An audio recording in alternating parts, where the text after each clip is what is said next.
Hi guys, this is Hiro. How's everyone doing today? So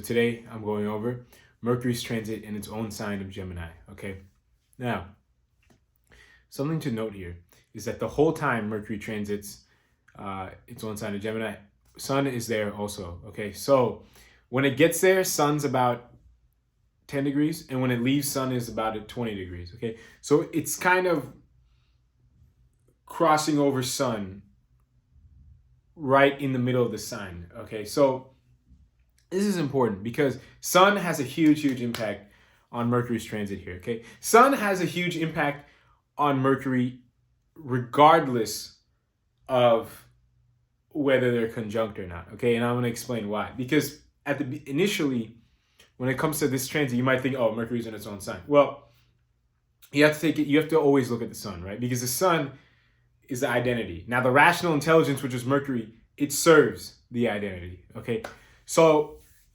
and there's always a flow. You got to look at whenever you look at Mercury's transit, you got to look at where Sun is also. Okay, for example, Mercury right now is in Taurus. Right, I'm making this video for when Mercury goes into Gemini. Mercury right now is in Taurus, and Sun is about to be in Gemini.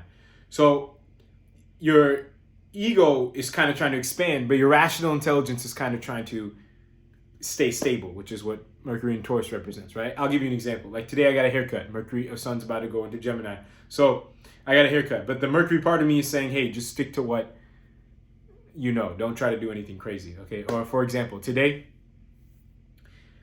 I did, this is the first time since my back injury, I did a full, like a leg workout, hamstring focused, okay? But my Mercury inside me was saying, hey, look, just stick to what you know. Don't do anything crazy. Don't do any,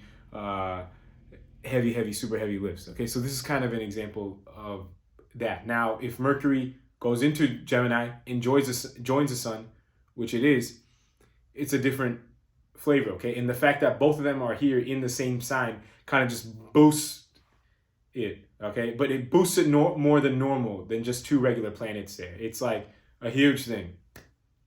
I'm gonna explain. So I just explained Sun and Gemini, right? The ego is kind of trying to expand. Now, when the rational intelligence, Mercury, also comes into Gemini and joins the Sun, it's big because now it's like the ego's number one pawn. You can kind of call Mercury that in some light, is on the same page as it, and this is one of the pawn's favorite areas. Okay, so it's like really like, all right, we're ready to just try whatever almost. Okay. Yeah, so you need to make sure that you're aware of this, okay? That you will definitely try to expand more than just beyond the superficial, okay? Which is kind of what the Sun represents. You'll try to expand also internally. You could try to test your limits, okay? So for example, like right now I'm trying to, especially when it comes to heavy like powerlifting exercises that are heavy on my back and knees, I'm trying to get back in the swing of things, which is kind of the Sun in Gemini. But now Mercury in Gemini could kind of make me go a little bit above and beyond and possibly over smart. Okay, that is a risk, right? This is why when any planet combusts the Sun, gets too close, there's a potential consequence there, right? And for Mercury, it's no different, even though it goes combust. Theoretically a lot more because it's so close to the Sun and even in its own sign. Okay, so this is kind of how it can kind of manifest itself here. Now, Ketu is also in Libra and it aspects Gemini. Okay, so it's kind of adding a little bit of that headless flavor, okay, to the transit. So the advice here is, but luckily it's just an aspect. Okay, it's not like Ketu's sitting in Gemini itself. Now, so the advice here is, you're going to try to expand. Okay, that is not a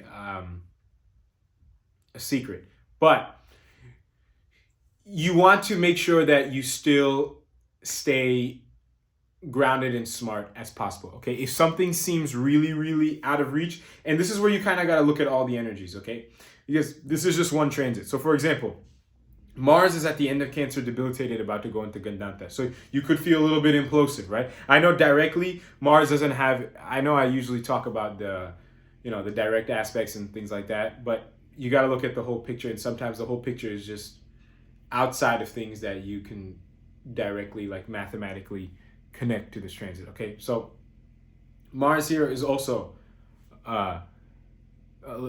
inspiring you to behave a little bit more implosive. Okay, Rahu is getting closer to the Gandanta, so that's kind of behaving a little more implosive. Venus is approaching the debilitated Mars, also in a position to enter the Gandanta, right?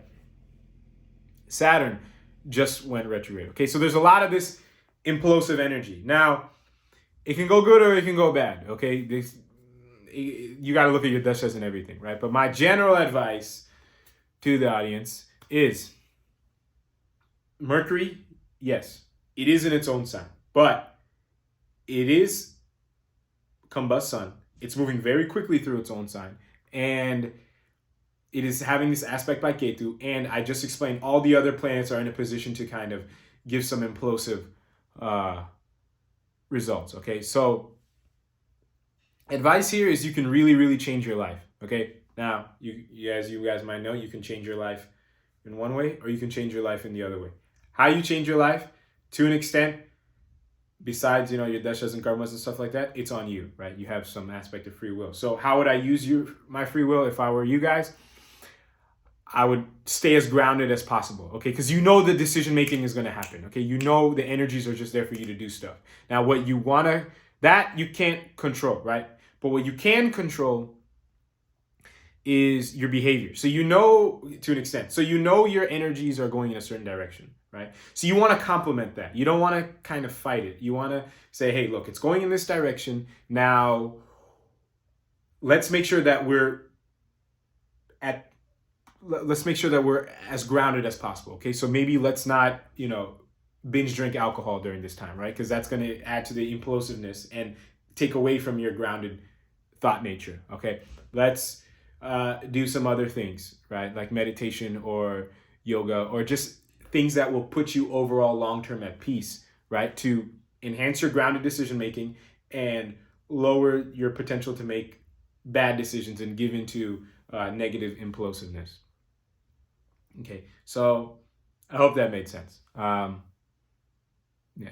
If you have any questions or comments, you can feel free to let me know. And until next time, I'll talk to everyone later. Thank you all very, very much for watching.